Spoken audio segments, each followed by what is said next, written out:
જયપાલભાઈ આ ક્યારના તમે શું જોવો છો? અરે આ જોવો તમે એકદમ પ્રીમિયમ ક્વોલિટીના આઈસ્ક્રીમ સેટ આવી ગયા છે. આવા 6 આવા બાઉલ આવશે. વાહ ભાઈ વાહ. મસ્ત એકદમ સ્ટાન્ડર્ડ ક્વોલિટી રહેવાની છે.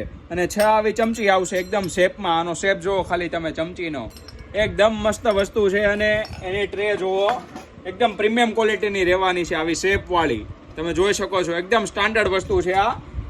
અને ક્વોલિટી પણ એકદમ હેવી રહેવાની છે. અરે ભાઈ આ તો દીકરીને કરિયાવરમાં આપે ને તો એ બહુ ખુશ થઈ જાય. અરે એકદમ સ્ટાન્ડર્ડ વસ્તુ છે. આવી વસ્તુ ક્યાંય જોવા નહીં મળે તમને. ફટાફટ આવી જાવ. અને એનું તમે બોક્સ પેકિંગ જોવો ખાલી તમે, એકદમ સ્ટાન્ડર્ડ રહેવાનું છે. વાહ ભાઈ વાહ. પ્રોપર પેકેજિંગ સાથે 6 આવી રીતે બાઉલ આવશે, 6 ચમચી આવશે ને એક આવી રીતે ટ્રે આવશે. એકદમ સ્ટાન્ડર્ડ ક્વોલિટી છે. ફટાફટ આઉટ ઓફ સ્ટોક થઈ જાય પેલા પધારો. ક્યાં? તો કે શ્રી ભગવતી હેન્ડલૂમ એન્ડ હેન્ડીક્રાફ્ટમાં. અને કોઈને ઘરે બેઠા પણ જોઈએ તો ફટાફટ અમને મેસેજ કરો અથવા કોલ કરો. ઘરે બેઠા પણ તમને ડિલિવરી મળી જશે. Thank you.